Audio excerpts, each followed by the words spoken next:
Et donc, les petits poulbeaux, la parole est à Christian Noré. Oui, monsieur le maire. Nous allons bien entendu voter cette délibération qui accorde une subvention aux petits poulbeaux, que tout le monde connaît.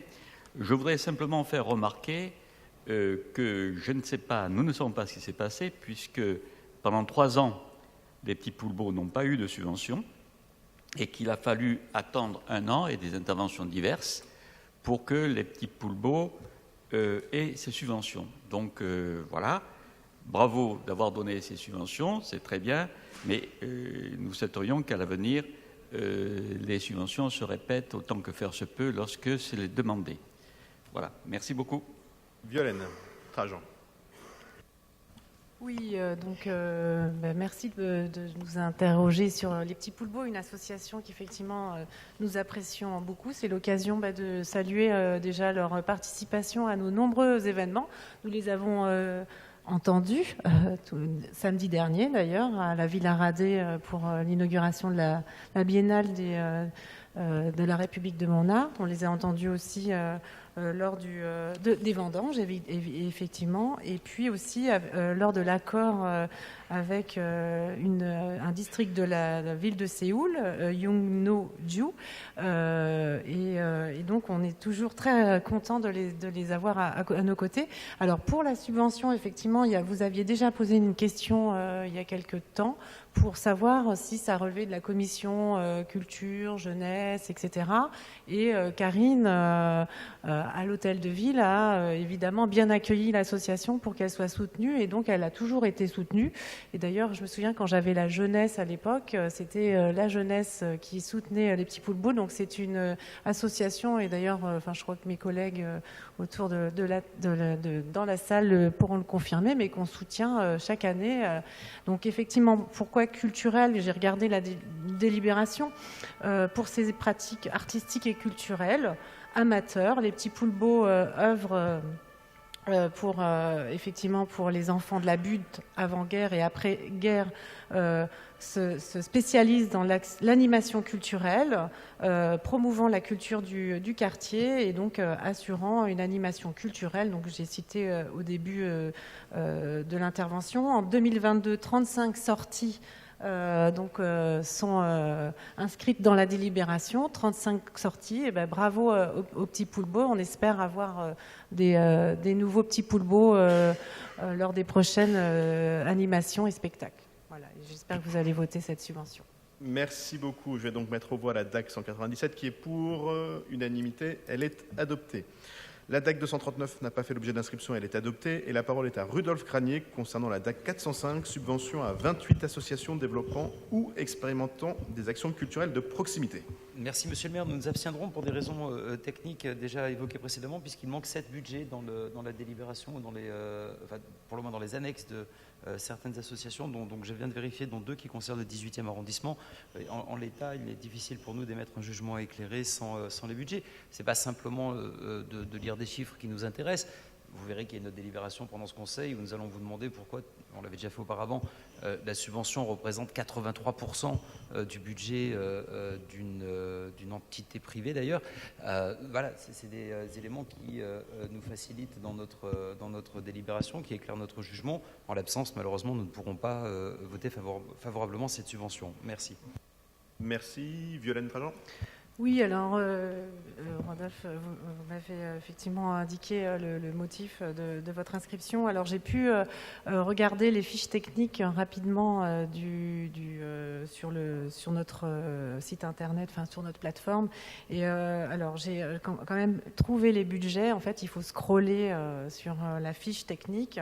La fiche technique qui d'ailleurs comprend plusieurs en fait chapitres. Il y a une présentation générale. C'est l'occasion de présenter une fiche technique parce qu'elles prennent du temps et la ville pour pouvoir les analyser et les associations pour pouvoir les remplir. Donc elle se compose de 5 parties. Il y a une présentation générale, donc là où on va rédiger et décrire l'objectif du projet, décrire les moyens humains, les montants demandés, les contacts, les dates de l'événement. Ensuite, il y a une présentation juridique qui là est sur la forme de l'association, l'association, le numéro de siret, qui est le président, est-ce qu'il y a d'autres conventions qui lient l'association avec, par exemple, le département, etc. Il y a ensuite une présentation financière des partenaires.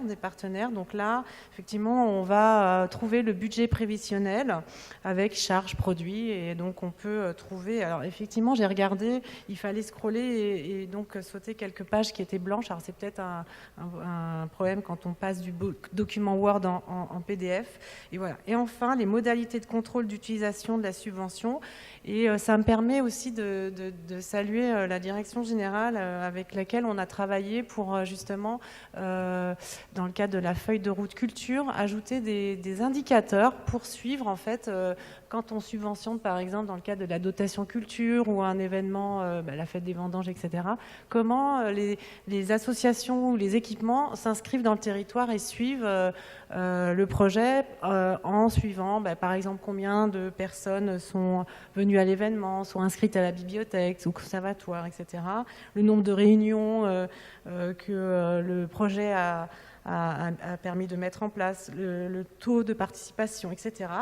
Et enfin, la 5e partie, c'est les subventions antérieures qui ont été données. J'ai fait un petit exposé des fiches qui prennent du temps à remplir par les associations. C'est l'occasion, et peut-être que Léa aussi le constatera, les associations passent beaucoup de temps à remplir les dossiers qu'on leur demande, et donc c'était l'occasion de le partager et de aussi dire que je ne vais pas citer les 28 projets, mais il y en a une dizaine qui concernent le 18e. Donc ce sont des associations qui participent énormément à la vie culturelle du 18e et qui sont soutenues aussi via la dotation culture et la dotation Bloch et évidemment la DAC et bien d'autres encore. Voilà. Donc je vous remercie de voter pour ces associations et on pourra aussi vous donner les budgets si vous le souhaitez, Rodolphe. Ou en tout cas, je vous montrerai voilà. Merci de voter pour ces projets. Merci beaucoup et merci d'avoir scrollé, puisqu'on apprend des nouveaux mots ici au Conseil d'arrondissement. Alors, je vais mettre au voie la DAC 405 qui est pour, contre, abstention, elle est adoptée. Les délibérations DAC 507, 509, 540, DAE 109, 150, 155, 156, 273, 296, 162, 159, 198, 199, 160, les délibérations DAJ 26, la délibération d'ASCO 110, la délibération d'ASCO 101, les délibérations DDCT 55, 76, 102, 103, 105, la DFA 69, la DSOL 132, la DSOL 146, la DSOL 48 n'ont pas fait l'objet d'inscription, elles sont adoptées. Et on en arrive à la DFPE 157 d'ASCO, tout autant 157, qui concerne les associations, le subventionnement d'associations qui ont des actions qui visent à resserrer les liens entre les familles et les équipes éducatives. Et la parole est à Rudolf Granier. Je crois, monsieur le maire, j'ai pu commettre une erreur dans mes inscriptions et Sarah Proust m'a rappelé alors tout à l'heure, mais je crois que la DAC 540 avait fait l'objet d'une inscription de ma part. Peut-être la pro, alors elle est plus bas dans l'ordre du jour. Elle est plus bas ? Oui, je crois qu'elle était au tout début de vos annonces groupées de vote favorable, ce qui est le cas. Je ne l'avais pas. Allez-y sur la DAC. Donc toutes les autres sont adoptées, sauf la DAC 540, et je vous laisse la parole sur la 540. Exactement, pour laquelle nous vous avions déjà interrogé. J'en faisais état dans ma précédente intervention, et c'était en juillet 2022, où la société va percevoir une subvention pour l'exploitation des lieux qui représente 93% de son produit. Et alors, il y a ça d'un côté, et ensuite, pour des raisons, selon toute vraisemblance juridique, il semblerait que la ville ne souhaite pas renouveler la CODP avec Madeleine. Si vous pouvez nous communiquer quelques éléments, je crois que c'est décalé en réalité pour la procédure ne convenait pas, c'est ce que explique la délibération. Et le cas échéant, on votera en fonction de vos explications pour.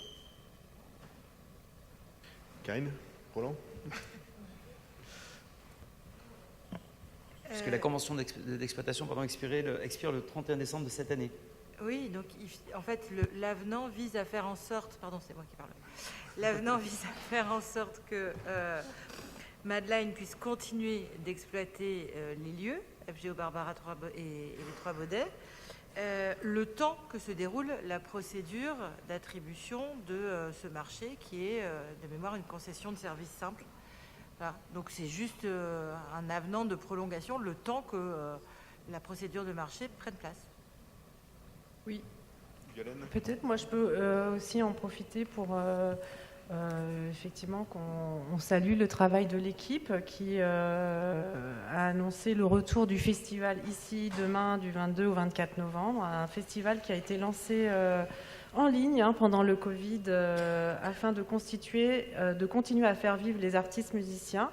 Et on salue aussi la volonté de s'adapter, d'adapter leur programmation à la petite enfance, très rare dans le milieu de la musique, et au jeune public, ainsi que leur capacité à travailler avec le tissu partenarial local. Et d'ailleurs, la salle Saint-Bruno est très aussi...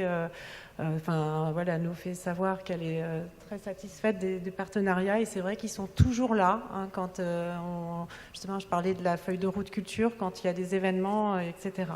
Et donc dernièrement il y a un point d'actualité et pour en effet parler de cet avenant et de dire qu'ils ont très envie de continuer en fait l'aventure.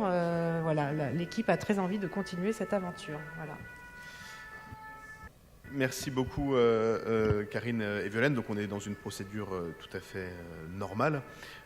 Et comme souvent d'ailleurs, quand on est amené à remettre en concurrence, puisqu'il n'y a aucune raison qu'une structure ait en soi le droit éternellement à disposer des mêmes CODP, ça prend souvent du temps et donc il est très régulier qu'on prolonge le temps que la procédure puisse avoir lieu les conventions pour permettre justement à ce qu'il n'y ait pas de trou entre un occupant et un autre.